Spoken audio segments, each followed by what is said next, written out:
আর قال قال رسول الله صلى الله عليه وسلم إني أرى ما لا ترون وأسمع ما لا تسمعون। আমার কথা না, এটা আমার নবীজির কথা। নবীর কথা আমরা সকলে মানতে রাজি আছি না নাই গো? হাত উঠিয়ে বলতে পারছেন না নাই? নারায়ে তাকবীর, নারায়ে রিসালাত। হাত নামান। অনেকেই ভাবছে আমি চালাক, হাত তুললে তো বোধহয় মৌলবি এখনই বোধহয় ডাকি বেড়ে টাকা নিয়ে। এক মুড়ল গেলছে ভাই পায়খানা হইতে। মুড়ল বোঝেন বিচারক, আগে বিচার করতে লোকে খুব, আমাদের এলাকাতে খুব কড়া বিচার ছিল। তো মুড়ল গেলছে পায়খানা ফিরতে, বদনা থেকে পানি নিয়ে, আড়হলের ভুঁয়ের মাঠের বাতাস আর বিড়ির টান, আরাম করে পায়খানা টাখানা ফিরি পানি খরচ করতে যায়, দেখছে বদনাতে এক ফোঁটা পানিও নাই। বদনাতে এক ফোঁটা পানিও না নাই। তখন ওই মুড়ল বলছে, হারে এই দু চারখান গ্রাম মুন্সিপাড়া, আড়লপাড়া, নবীপুর, খেজুরতলা, কাতলামারি, কয়েকখান গ্রামের বিচার করি আমি, কোনোদিন কেউ আমাকে ঠকাইতে পারল না, আর তুই বদনা আমাকে ঠকিয়ে দিলি। তুই যে আগামীকাল কি করে ঠকাস তাও দেখবো, দাঁড়া। পরের দিন ওই বদনাতে করে আবার পানি লেগেছে, ওই বদনাতে করে পানি লেগেছে। তুই গত কালকে তোমাকে ঠকালছিস, আজ কি করে ঠকাস সেটাও দেখবো, দাঁড়া। আজকে পায়খানা ফিরার আগে পানি খরচ করব। কে ঠকলো? তো যারা হাত উঠালো তারা জিতলো। এই হাত উঠানোর কারণেও আমার আল্লাহ জান্নাত দিয়ে দিতে পারে। জোরে বলেন সুবহানাল্লাহ। যেহেতু আমার আল্লাহর নাম হলো রহমান, আল্লাহর নাম রহিম, আল্লাহর নাম সত্তার, আল্লাহর নাম গফফার।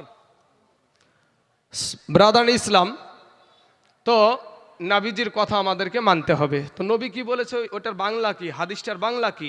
ইন্নী আরা মা লা তারাউনা ওয়া আসমাউ মা লা তাসমাউন। যে নিশ্চয় আমি যা দেখি তোমরা তা দেখো না, আমি যা শুনি তোমরা তা শুনো না। তাহলে এখান থেকে বোঝা যায় যে নবী আমাদের চাইতে বেশি কিছু শুনেন বা দেখেন। মাথায় রাখবেন, এটা এক নম্বর পয়েন্ট। আবু নুয়াইম ইস্পাহানি রহমতুল্লাহ আলাইয়ের হিলিয়াতুন আউলিয়া কিতাবের ৫ম খণ্ডের ১৬ পৃষ্ঠায় একটা হাদিস উল্লেখ হয়েছে। হাদিসখানা এইরকম, আন ইবনি উমার রাদিয়াল্লাহু তাআলা আনহু ইন্নাল্লাহ কদ রাফা আলিয়াদ দুনিয়া ফাআনা ইন্নাল্লাহ কদ রাফা আলিয়াদ দুনিয়া ফাআনা আনজুর ইলাইহা ওয়া ইলা মা হুয়া কাইনুন ফিহা ইলা ইয়াউমিল কিয়ামাতি কাআন্নামা আনজুর ইলা কাফা হাজি। জোরে বলেন একবার সুবহানাল্লাহ। বাবাজি, এটার বাংলা করে দিছি, আমি সংক্ষিপ্ত করছি কারণ আমি অন্য লাইনে যাব। এটার অর্থ হলো যে আমার নবীজি বলছেন, ইন্নাল্লাহ আযজা ওয়া জাল্লা কদ রাফা আলিয়াদ দুনিয়া, নিশ্চয় আল্লাহ পাক রব্বুল আলামিন পুরো দুনিয়াটাকে, কে বলছেন? নবীজি বলছেন, পুরো দুনিয়াটাকে আমার সম্মুখে তুলে ধরে রেখেছেন। ফলে ইহা আমি দেখতেছি। কতদিন দেখবে? হাদিসের শেষ অংশে বলা হয়েছে ইলা ইয়াউমিল কিয়ামাতি কাআন্নামা আনজুরু ইলা কাফা হাজি, কিয়ামত পর্যন্ত যা কিছু হবে সব কিছুই আপনার নবী, আমার নবী তার হাতের তালুর মতো দেখতেই থাকবে। জোরে বলেন সুবহানাল্লাহ। আমার কথা না বাবাজি, আমার নবীজির কথা। হাদিসখানার কিতাবের নাম হলো ইমাম আবু নুয়াইম ইস্পাহানির লেখা আপনার হিলিয়াতুন আউলিয়া কিতাব, এবং জালালউদ্দিন সুয়ুতি রহমতুল্লাহ আলাইয়ের খাসাইসুল কুবরার মধ্যে এই হাদিসখানা আছে। সংক্ষিপ্ত করছি আমি। এবার আসুন, জগৎ বিখ্যাত একটা কিতাব মুসনাদু বাজ্জার, মুসনাদু বাজ্জার, এই কিতাবে একটা হাদিস এসেছে। আন আনাসিন রাদিয়াল্লাহু তাআলা আনহু قال قال رسول الله صلى الله عليه وسلم الانبياء احياء يصلون في قبورهم।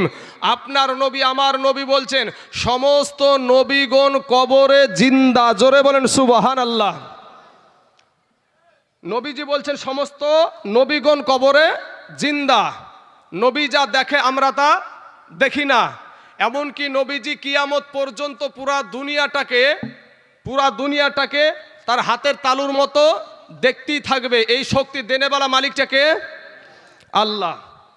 ব্রাদার ইসলাম, সহিহ বুখারীতে একটা হাদিস এসেছে, সহিহ বুখারী, আন তারিক ইবনে শিহাবিন ক্বালা সামি'তু রাসূলুল্লাহ সাল্লাল্লাহু আলাইহি ওয়াসাল্লাম হাত্তা দাখালা আহলুল জান্নাতি মানাজিলাহুম ওয়া আহলুন নারি মানাজিলাহুম।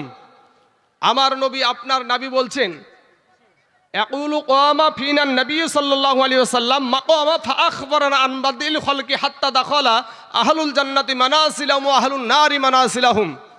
নবীজি আপনার বায়ান করছেন, ওয়াজ করছেন।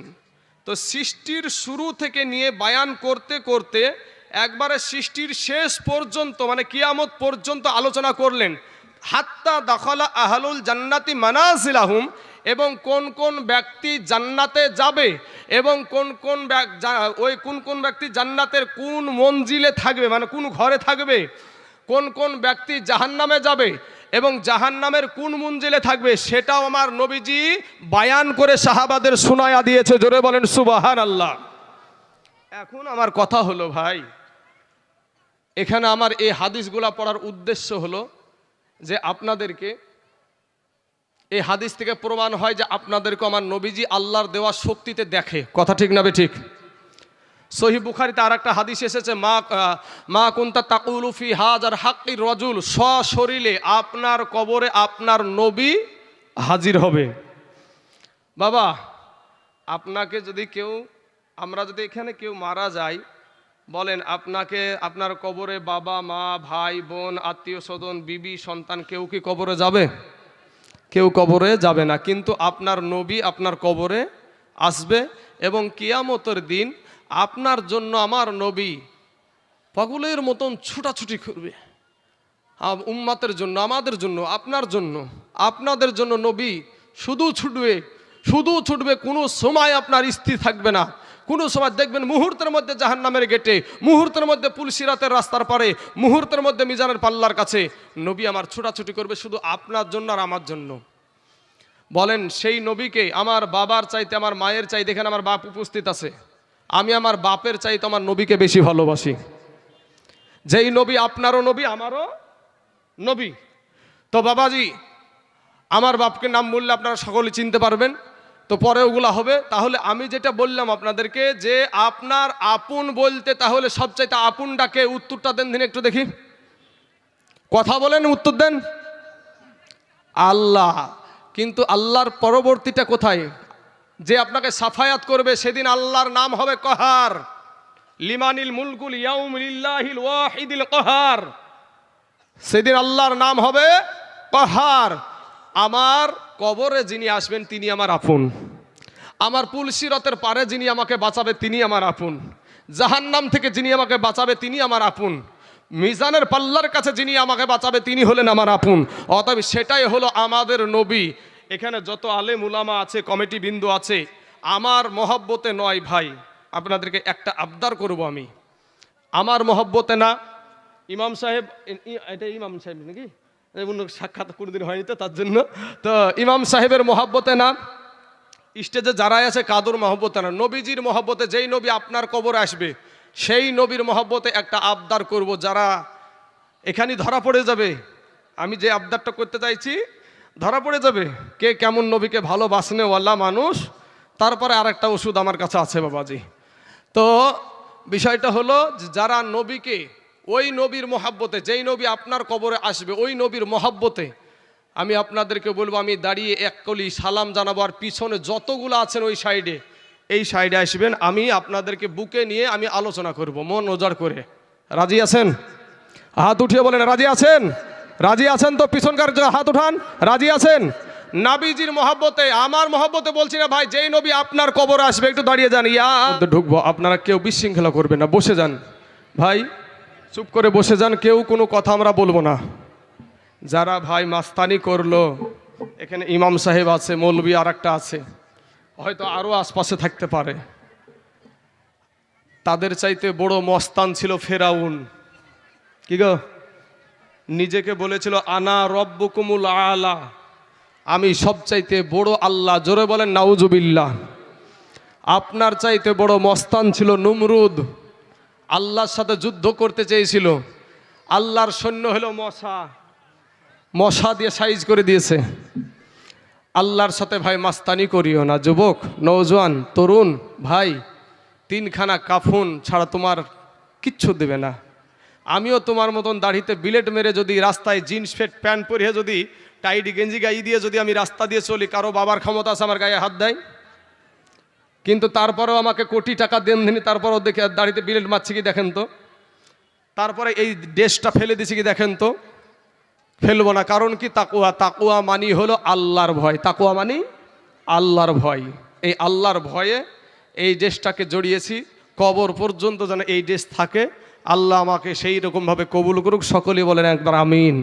বাবাজি, আল্লাহ কোরআনে বলছেন খুলিকল ইনসানু দঈফা, খুলিকল ইনসানু দঈফা। আল্লাহ পাক রব্বুল আলামিন উনি বলছেন যে আমি মানুষকে বড় দুর্বল করে সৃষ্টি করেছি। তো এখন আপনি আর আমি যদি বলি রান্নগর থানা, সাগরপাড়া থানা, জলঙ্গি থানা, ডমকুল থানা মিলিয়ে হারে বম মারা বন্ধ করতে পারে না হুড়সির বুকে, তো কিসের আমরা দুর্বল? আমার আল্লাহ যেহেতু বলছে দুর্বল, তাহলে আমরা দুর্বল, ঠিক না বে ঠিক? কিছু মানুষ ভাই এখানে যারা বসে আছেন সবগুলা গরিবের বাচ্চা, কোটি টাকার মালিক এখানে খুঁজতে যান পাবেন না। যারা বসে আছে গরিব মানুষ, পাগলেরা। এর জন্য আমার নবী বলেছেন যে ধনী ব্যক্তির চাইতে 500 বছর আগে গরিবেরা জান্নাতে যাবে। দেখেন, এটা কারণ।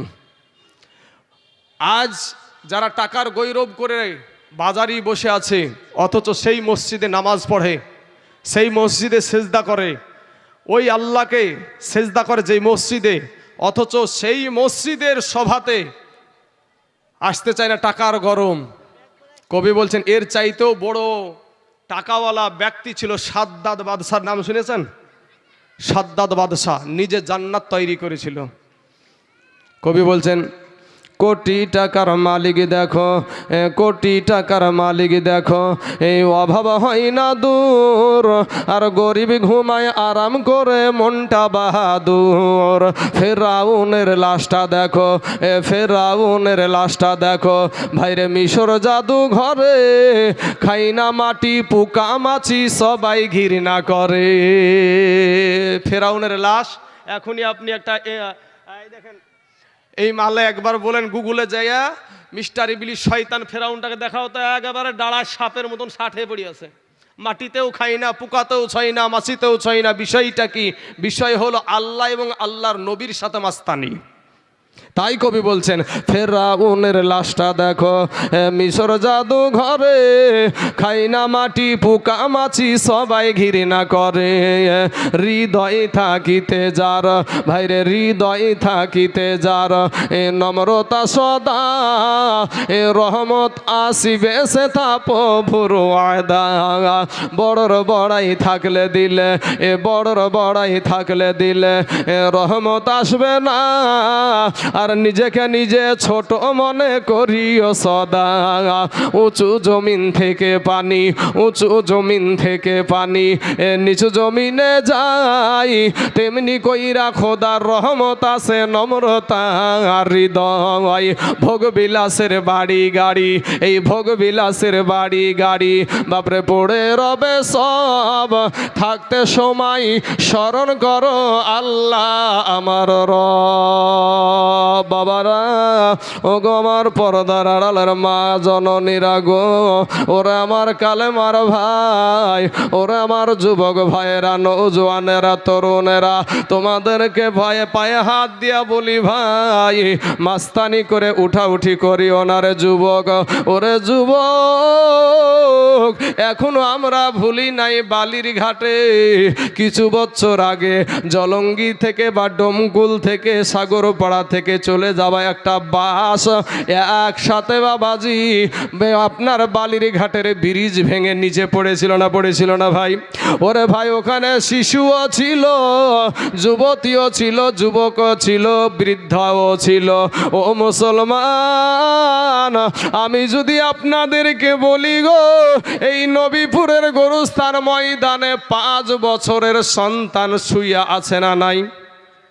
কথা বলেন না গো, আছে না নাই? এই নবীপুরের গরুস্থান ময়দানে আমার মতন, এই যে এই ছেলেটার মতন যুবক ছেলে, এই বয়সের ছেলে আপনাদের গরুস্থান ময়দান আছে না নাই? এরকম আমার এই যে বৃদ্ধ বাপজিরা দেখতে পাচ্ছেন, আল্লাহর নুরানি চেহারা দিয়েছে দেখেন, তো এরকম বয়সের মানুষ আপনাদের গরুস্থান ময়দান আছে না নাই? আসার সিরিয়াল আছে, যাওয়ার কোনো সিরিয়াল নাই ভাই। দিলটা একটু নরম করে দাও ভাই, দিলখানে একটু নরম করে দে। শোনা, তোমাদের পা দুখানা আগায়া দাও। কি বলছি একটা রাত শুনিয়ে যাও। সারা জীবন তো মোবাইল টিপছুই ভাই, সারা জীবন মোবাইল টিপছো, তুমি এমন মুসলমান ভাই যে তোমার পকেটে 20,000 টাকার মোবাইল, 20 টাকার টুপি তোমার পকেটে নাই ভাই। জাহান্নামের আগুন একটা সেকেন্ডের আযাব সহ্য করতে পারবে না ভাই। সোনা মানিকেরা, আমি একটু তুমি আমার দিলখানা নরম করে দিয়ে আমার কথাটা একটু শোনো, দেখো দিলখানা তোমার নরম হয় কি না। আমার আল্লাহ বলে, বান্দা রে, ওরে বান্দা, তোকে আমি বড় দুর্বল করে সৃষ্টি করেছি রে বান্দা, ওরে বান্দা, কিন্তু তোকে আমি সব চাইতে বেশি ভালোবাসি। জোরে বলেন সুবহানাল্লাহ। এ যুবক ভাই, আমার আল্লাহ ডাক দিয়া বলে, বান্দা রে, আমি তোর আল্লাহ, তুই দুর্বল এটা ঠিক, তোর চাইতে শক্তিশালী জীব হলো উট, তোর চাইতে শক্তিশালী জীব হলো হাতি, তোর চাইতে শক্তিশালী জীব হলো বাঘ, তোর চাইতে শক্তিশালী জীব হলো মহিষ, তোর চাইতে শক্তিশালী জীব হলো গরু। কিন্তু বান্দারে, ওই শক্তিশালী জানোয়ার গুলাকে আমি আল্লাহ, ওরে বান্দা, তোদের গোলাম বানিয়ে দিয়েছি। জোরে বলেন, আরো জোরে বলতে হবে। মুখে ফেবিকুইক আঠা লাগায়েন না বাবা। সুবহানাল্লাহ বললে আপনার নেকি, আলহামদুলিল্লাহ বললে আপনার নেকি। ভাইরে মুসলমানের বেটা, আমরা 5টা কালেমা জানি না, সেজদায় যে কি বলতে হয় সেটাও জানি না। গরুর মাংস খালি যে মুসলমান হয় এরকম না, গরুর মাংস কুত্তাতেও খাই। ও যুবক ভাই শোনা, তুই আমার দুশ্মন না ভাই, তুই আমার কালেমার ভাই, তুই আমার কালেমার ভাই। আমি বুকে ভরে নেওয়া ছেলে, আমি সব জায়গায় যুবকদের ওয়াজ করে আসি। এই ব্যাচটা কিন্তু এখানকার কমিটি দেয়নি আমাকে, এই ব্যাচটা আরেক জায়গার কমিটি দিয়ে এসেছে, সেখানেও যুবকগুলাকে দিয়েছিলাম। তো বাবাজি, আমার সোনা মানিকের আমার ভাই, আমার আব্বা জানেরা, আমার আল্লাহ অতি দয়ালু। আমার বাপ আমার মার চাইতে কোটি কোটি কোটি গুণে আপনার আল্লাহ আপনাকে বেশি ভালোবাসে। জোরে বলেন সুবহানাল্লাহ। আর সেই সুবহানাল্লাহ, আলহামদুলিল্লাহ, এটা বলতেও আপনাদের অবহেলা, অলসতা।